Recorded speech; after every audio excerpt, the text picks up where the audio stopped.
তো ভিডিও শুরু করার আগে আমি আমার ভিউয়ার্সদের কাছে ক্ষমা চেয়ে নিচ্ছি। আর কেন ক্ষমা চাচ্ছি সেটাও বলছি। সেটা হচ্ছে বেশ কিছুদিন যাবত আমি রেগুলার ইউটিউবে ভিডিও আপলোড করিনি, এক কথায় ভিডিও আপলোড করিনি। আমার ব্যক্তিগত কিছু কাজ ছিল যার ফলে আমি রেগুলার ভিডিও আপলোড করতে পারিনি। এর মধ্যে আমাকে অনেকেই অনেক ভিডিও সাজেস্ট করেছেন, অনেক কমেন্ট করেছেন, অনেকেই অনেক বিষয় সম্পর্কে বলেছেন। তো আন্তরিকভাবে আমি ক্ষমা চাচ্ছি। সত্যি বলতে আমার ব্যক্তিগত কিছু কাজ ছিল যার ফলে আমি রেগুলার ভিডিও আপলোড করতে পারিনি। তো যাই হোক ভিউয়ার্স, রিসেন্টলি একটা বিষয় হয়তো আপনারা খুব বেশি দেখতে পাচ্ছেন, সেটা হচ্ছে বাংলাদেশে মার্কিন বাহিনী। বাট হোয়াই, হঠাৎ করে কেন বাংলাদেশে আমেরিকার সেনাবাহিনী, সেটা কিন্তু অনেকেই জানতে চাচ্ছেন। হ্যাঁ ভিউয়ার্স, আজকে আমরা সেই বিষয়টা সম্পর্কে জানবো যে হঠাৎ করে কেন বাংলাদেশে মার্কিন সেনাবাহিনী মানে আমেরিকা সেনাবাহিনী, কি কারণে তারা বাংলাদেশে এলেন, তাদের আসল উদ্দেশ্যটা কি, সবকিছু ভিউয়ার্স বিস্তারিত জানতে পারবেন আজকের ভিডিওতে। তো ভিউয়ার্স, আজকে আমি ATN news live YouTube channel থেকে নেওয়া একটা নিউজের উপর রিয়েকশন দিতে যাচ্ছি। আশা করি আজকের সম্পূর্ণ নিউজটা আপনাদের কাছে খুবই ভালো লাগবে। তাহলে ভিউয়ার্স, তোমরা বেশি কথা পারছি না, আপনাদের সঙ্গে একসঙ্গে মিলে সম্পূর্ণ নিউজটাকে দেখে আসি। Let's start it. পৃথিবীর দীর্ঘতম কয়েকটি সমুদ্র সৈকতের মধ্যে অন্যতম বাংলাদেশের কক্সবাজার সমুদ্র সৈকত। সেই সাথে বাংলাদেশ একটি দুর্যোগপ্রবণ দেশও।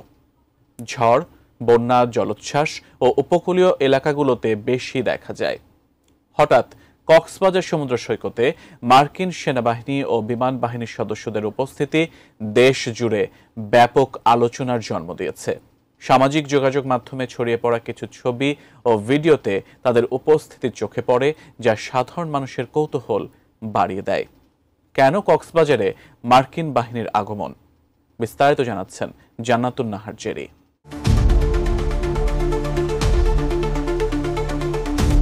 বাংলাদেশের কক্সবাজার সমুদ্র সৈকতে মার্কিন সেনা ও বিমান বাহিনী সদস্যদের উপস্থিতি নিয়ে দেশ জুড়ে চলছে নানা আলোচনা।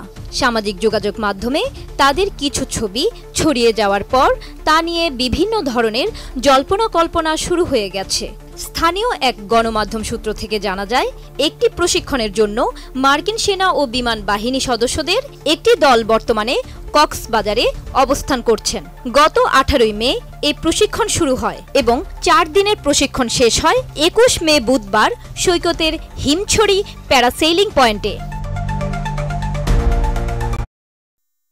তো ভিউয়ার্স, মানে এখানে যে বিষয়টা হয়েছে সেটা হচ্ছে প্রশিক্ষণের জন্য মার্কিন সেনারা বাংলাদেশের কক্সবাজারে এসেছেন শুধুমাত্র বাংলাদেশের ফায়ার সার্ভিসের কর্মকর্তাদের প্রশিক্ষণ দিতে। হ্যাঁ, উন্নত মানের প্রশিক্ষণ দিতে। যেহেতু আমেরিকা একটা উন্নত দেশ এবং আমেরিকার বাহিনীগুলো উন্নত বাহিনী, তাই তাদের কাছ থেকে প্রশিক্ষণ পেলে আমার মনে হয় এটা বাংলাদেশের জন্য ভালো হবে। আপনার কি মতামত অবশ্যই কমেন্ট সেকশনে জানিয়ে যাবেন। তো দেখুন, বাংলাদেশে মার্কিন সেনাবাহিনীর যে আগমন হয়েছে, এই বিষয়টা নিয়ে আমাদের ভারতের অনেকেই অনেক চিন্তায় ছিলেন।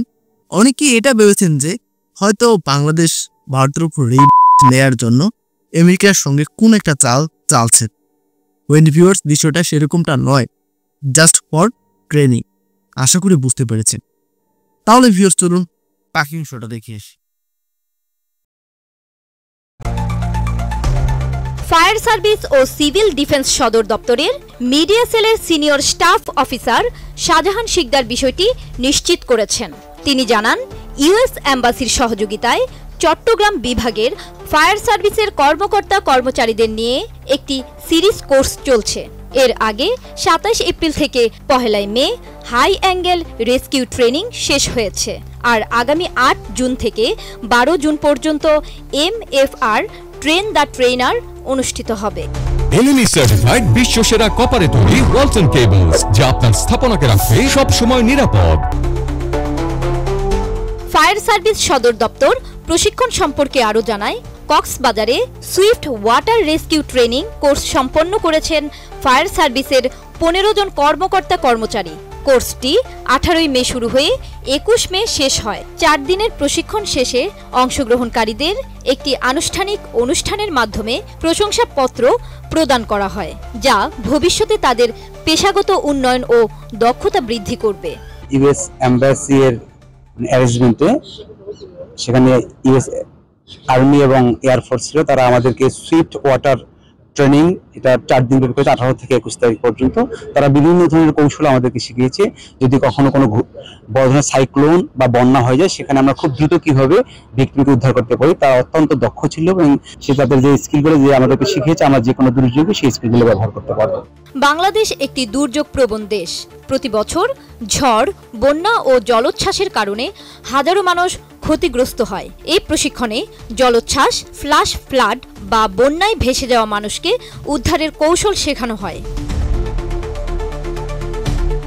2021 সাল হতে ইউএস আর্মির পক্ষ হতে বাংলাদেশ ফায়ার সার্ভিসের প্রায় 280 জন সদস্যকে medical first responder course, high angle rescue course সহ বিভিন্ন কোর্স করানো হয়েছিল। Jannat Nahar Jerry, desk report, ATN news. তো ভিউয়ার্স, সম্পূর্ণ নিউজটা তো আপনারা দেখতেই পেলেন। আশা করি আপনারা বিস্তারিত সবকিছু বুঝতে পেরেছেন যে কেন বাংলাদেশে মার্কিন সেনাবাহিনী এবং বিমান বাহিনীর আগমন হয়েছে এবং বাংলাদেশের কক্সবাজারে কেন তারা এসেছেন এবং কি কারণে এসেছেন এবং তাদের উদ্দেশ্যটা কি এবং এতে কি অন্য কোনো দেশ চাপে পড়বে কিনা। আশা করি বিস্তারিত এগুলো আপনারা জানতে পেরেছেন। দেখুন, এখানে অন্য কোনো দেশের চাপে পড়ার প্রশ্নই আসে না। এখানে মার্কিন সেনাবাহিনীরা এসেছেন শুধুমাত্র প্রশিক্ষণ দিতে, যেহেতু আমেরিকা একটা উন্নত মানের দেশ এবং তাদের বাহিনীগুলো অনেক বেশি আপডেট এবং তারা অনেক কৌশল জানে। আর যেহেতু বাংলাদেশ নদী প্রবণ দেশ এবং বাংলাদেশে অনেক দুর্যোগ হয় প্রতি বছর, এই সবকিছু মিলিয়ে বাংলাদেশের ফায়ার সার্ভিসকে তারা প্রশিক্ষণ দিতে এসেছেন, যাতে করে দুর্যোগের সময় বাংলাদেশের ফায়ার সার্ভিসের কর্মকর্তারা খুবই সুন্দরভাবে, খুবই দক্ষতার সঙ্গে মানুষকে উদ্ধার কার্য করতে পারে। আশা করি বুঝতে পেরেছেন। তো সম্পূর্ণ ভিডিওটা আপনাদের কাছে কেমন লেগেছে ভিউয়ার্স, অবশ্যই আপনি কমেন্ট করে আপনার মতামত জানাতে ভুলবেন না। তার সঙ্গে আজকে সম্পূর্ণ ভিডিওটা যদি আপনাদের কাছে ভালো লেগে থাকে, আপনারা চাইলে আমাদের চ্যানেলকে সাবস্ক্রাইব করতে পারেন, ভিডিওতে লাইক করতে পারেন। তাহলে ভিউয়ার্স, বিদায় নিচ্ছি এখানেই। দেখা হবে পরবর্তী কোনো একটা ভিডিওতে। ততক্ষণ পর্যন্ত সকলে ভালো থাকবেন, সুস্থ থাকবেন। Tata, bye bye.